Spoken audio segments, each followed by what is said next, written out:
ओम शिव गोरक्ष गुरु गोरखनाथ मंदिर Ismailpur YouTube channel में आपका हार्दिक स्वागत है। आशा करता हूँ आप सभी स्वस्थ होंगे। हवन कैसे करें और हवन क्यों करना चाहिए? क्या हम स्वयं भी हवन कर सकते हैं? और हवन में क्या क्या सामग्री की हमें ज़रूरत पड़ती है? हवन से क्या क्या हमें फ़ायदे होते हैं? और जब वैदिक और शाबर मंत्रों को सिद्ध किया जाता है तो उसके हवन की जो प्रक्रिया है वो सेम होती है या फिर अलग होती है? तो आज की इस वीडियो में मैं इन सभी सवालों के जवाब आपको देने वाला हूँ। कृपया वीडियो में बने रहें, वीडियो को अंत तक देखें और बारीकी से सुनें ताकि एक एक चीज़ आपको समझ में आए। और जो लोग नए हैं हमारे इस चैनल पर, वो चैनल को सब्सक्राइब कर दें, बेल आइकन को दबा दें ताकि आने वाली वीडियो आपको सबसे पहले मिले। तो आइए शुरू करते हैं। तो पहली बात है कि हवन क्यों किया जाता है। हवन अलग अलग इच्छाओं की पूर्ति के लिए किया जाता है, चाहे वो किसी मंत्र को सिद्ध करना हो, चाहे वो ग्रह शांति के लिए हो, चाहे वो पुत्र प्राप्ति के लिए हो। इन तमाम कार्यों के लिए हवन किया जाता है। हवन किसे कहते हैं?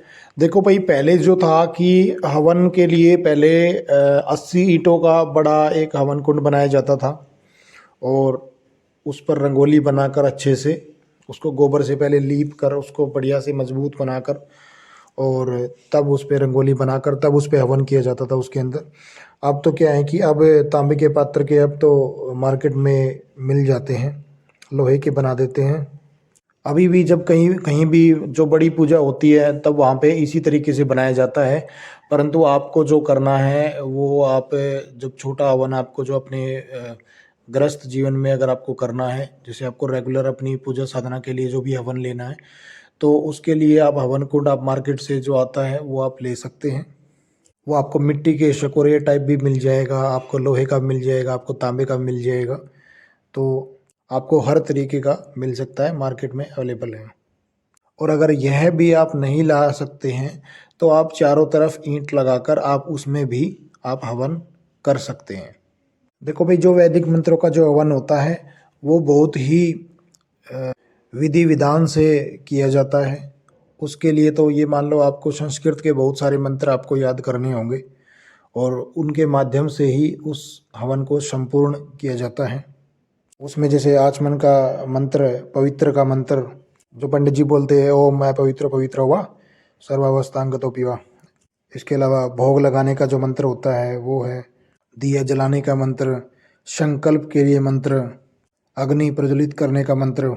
ये तमाम जो मंत्र हैं ये एक आम व्यक्ति को याद नहीं होते हैं, ये पंडित के माध्यम से ही कराए जाते हैं। परंतु अगर सीखने पे आए तो एक आम व्यक्ति भी ये मंत्र याद कर सकता है। तो ऐसा आज एक ऐसे आसान तरीके के बारे में बात करेंगे जिसके द्वारा एक आम व्यक्ति भी हवन कर सकता है। सबसे पहले तो आपको हवन कुंड आपको लेना है, या तो आप मैंने आप जैसे आपको बताया कि भैया तो आप बना बनाया ले सकते हैं या आप 4 ईंटों का भी बना सकते हैं। उसके बाद जो लकड़ी होती है वो आम की ले सकते हैं, पीपल की ले सकते हैं, आक की ले सकते हैं, ढाक की ले सकते हैं, बरगद की लकड़ियाँ। अलग अलग इच्छा पूर्ति के लिए अलग अलग लकड़ियों का प्रयोग किया जाता है। अगर आपको ये लकड़ियाँ अगर नहीं मिल पाती हैं तो आप गोबर के जो कंडे होते हैं, गोबर के उपले के जो कंडे होते हैं, आप उन पे भी हवन कर सकते हैं। जब भी हम हवन करते हैं तो हवन कुंड चाहे छोटा हो चाहे वो बड़ा हो, उसमें कम से कम 5 लकड़ियों की या 5 गोबर के कंडों की आवश्यकता होती है। उससे ज़्यादा आप कितने भी ले सकते हैं। अब मैं थोड़ा सा आपको बता देता हूँ कि हवन करने से क्या क्या आपको फ़ायदे मिलते हैं। देखो भाई, जब भी किसी मंत्र को सिद्ध किया जाता है तो सिद्ध करने के उपरांत उसका एक हवन किया जाता है। चाहे वो 108 आहुति का हवन करना हो, चाहे वो 5 माला का हवन करना हो, चाहे जो मंत्र आपने सिद्ध किया है उसका दशांश हवन करना हो। हर मंत्र के लिए अलग अलग विधान बनाया गया है।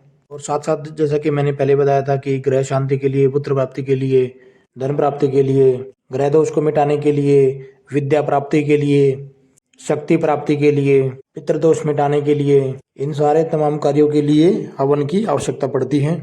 अब मैं आपको बताने जा रहा हूँ कि हवन में क्या क्या सामग्री चाहिए होती है और उनमें से क्या क्या आप आसानी से प्राप्त करके आप अपना हवन कर सकते हैं।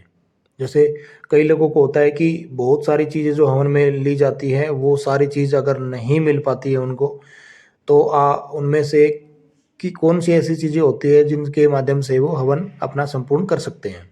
तो पेपर पेन लेके आराम से बैठ जाइए, आप नोट कर लीजिए क्या क्या मैं आपको सामान बताऊंगा। हवन के लिए जो सामग्री होगी वो काले तिल होंगे, अक्षत होंगे यानी कि चावल, साबुत चावल, जौ, इंद्रजौ, पंचपेवा, मिश्री या फिर चीनी भी ले सकते हैं, मिठाई, घी, गोले के छोटे टुकड़े, पान, सुपारी, लौंग, शहद, जायफल, चंदन।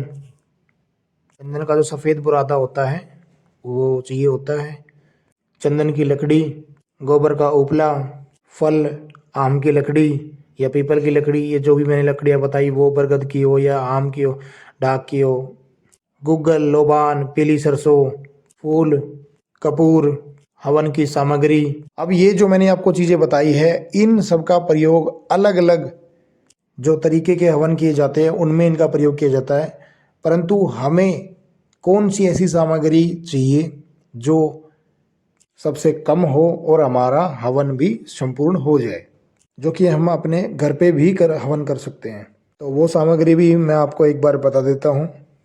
काले तिल आपको मिल जाएंगे, चावल आपको मिल जाएंगे, मिश्री छोटी वाली या फिर आपको चीनी भी ले सकते हैं, जो मिल जाएंगे।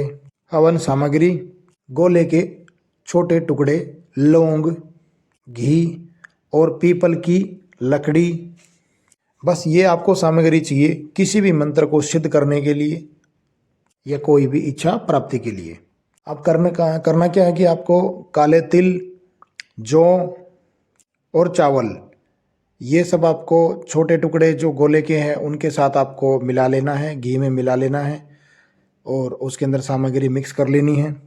और इनमें से छोटे से जो आप गोले के टुकड़े जो लेंगे वो आप थोड़े से साइड में बचा कर रख ले ताकि हवन की जो अग्नि है उसको प्रज्वलित रख सके। ये सारी सामग्री आप मिक्स कर लेंगे। उसके बाद जब आप एक आसन पर बैठकर अपने इष्ट देव के नाम की जब आप एक जोत जलाते हैं और जब आप हवन करने के लिए तैयार होते हैं तो पानी के गिलास में थोड़ा सा मिश्री या फिर चीनी डाल लीजिए और थोड़ा सा दूध डाल लीजिए। उसके बाद जब आप सामग्री तैयार कर लेते हैं तो जब हवन जो हाँ होता है, हवन कुंड जो होता है उसके पास भी एक आपको दीपक जलाना होता है। घी का आपको वहाँ पे एक दीपक जलाना है, धूप बत्ती भी आप साथ में जला सकते हैं। अब इसके बाद जब आप हवन शुरू करेंगे तो हवन की जब आप आहुति डालेंगे तो आपको सीधे ही आपको किसी भी मंत्र आपने जो भी मंत्र आपने सिद्ध किया है उस मंत्र की सीधे ही आपको आहुति नहीं डालनी है। वो आहुति डालने से पहले सबसे पहले आप अपने पितरों के नाम की आहुति डालेंगे। फिर दूसरी जो आहुति डालनी है वो आपको डालनी है अपने कुल के देव की। तीसरी आहुति अपनी कुल देवी की। चौथी आहुति नगर खेड़े की, जिस नगर या गांव में आप रहते हैं। और जो पांचवी अंतिम आहुति जो आपको डालनी है वो आपकी अगर गुरु हैं कोई देहधारी तो उस गुरु के नाम की, नहीं तो शिव शंकर भगवान को आप गुरु मानकर उनके नाम की आहुति डाल सकते हैं। भगवान शिव के साथ आप गणपति महाराज की भी एक आहुति डाल सकते हैं। तो आप जब ये आहुति डाल देंगे उसके बाद आपको अपने हवन की जो आपने मंत्र सिद्ध किया था उसकी आहुति आपको शुरू करनी है। अब उस मंत्र को आपको 108 बार भी आप आहुति दे सकते हैं या आप 5 माला दे सकते हैं या आप 11 माला दे सकते हैं। आप अपने सामर्थ्य के अनुसार आप उतनी माला का आप हवन वो कर सकते हैं। और जो मंत्र होगा उस मंत्र के लास्ट में अगर स्वाहा अगर लगा है तो ठीक है, अगर नहीं लगा है तो आप लगाकर आहुति डालेंगे। आपने मंत्र बोला, स्वाहा बोला और आहुति डाल दी सामग्री की। इस तरीके से आपको यह हवन करना है। मैं एक बार आपको बता देता हूँ कि किस तरीके से आपको मंत्र बोलकर आपको आहुति डालनी है।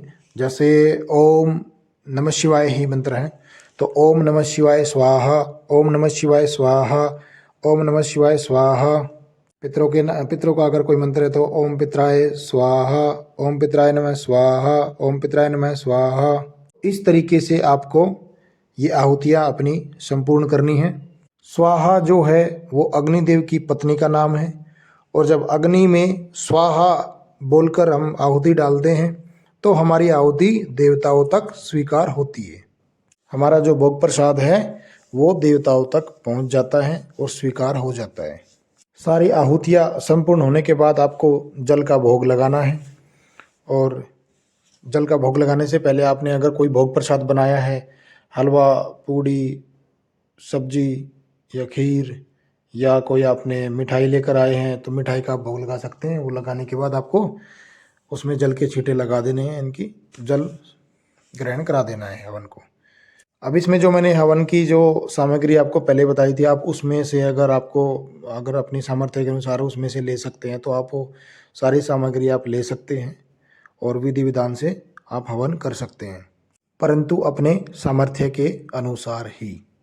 और हाँ, हवन करते समय आपको उल्टे हाथ में आपको माला पकड़नी है और आप एक एक मनके को आप फिराते रहें और अपनी आहुति डालते रहें।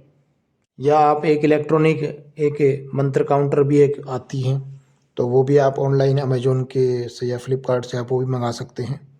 मतलब आपकी काउंटिंग पूरी होनी चाहिए। हवन करने के उपरांत आप प्रसाद जरूर बांटें। अपने सामर्थ्य के अनुसार कोई भी आप भोग प्रसाद बनाकर बांट सकते हैं। जब आपका हवन संपूर्ण हो जाए उसके बाद आप वहाँ पर अपना शीश झुकाकर माथा उसके सामने रखकर और अपनी जो भी आपकी इच्छा है वो आप इच्छा मांग सकते हैं। या आपने किसी मंत्र का हवन किया है तो आप उस मंत्र के लिए आप बोल सकते हैं कि जिस भी देवी देवता का ये मंत्र था कि इस मंत्र को सिद्ध करें और अपना आशीर्वाद बनाएं ताकि इस मंत्र की ऊर्जा बढ़ सके। और जब यह हवन की जो भभूति है वो ठंडी हो जाए उसके बाद उसमें से थोड़ी सी भभूति रख लें और बाकी किसी बहते हुए जल में प्रवाह कर सकते हैं आप। और जो भभूति आपने रखी थी उसको आप खा सकते हैं, तिलक लगा सकते हैं। तो ये था सबसे आसान और सरल तरीका हवन करने का। आपको किसी पंडित की आवश्यकता नहीं पड़ेगी, आप स्वयं हवन कर सकते हैं। किसी मंत्र का हवन करना है तो वो भी मैंने आपको बता दिया है इसके अंदर कि कैसे आप कर सकते हैं। तो आशा करता हूँ दी हुई जानकारी से आप संतुष्ट होंगे। बाकी अगर आपको अच्छी है जानकारी लगी है तो आप और भी लोगों तक शेयर करें ताकि और भी लोगों तक यह जानकारी प्राप्त हो और भी लोग इस जानकारी का फ़ायदा उठा सकें।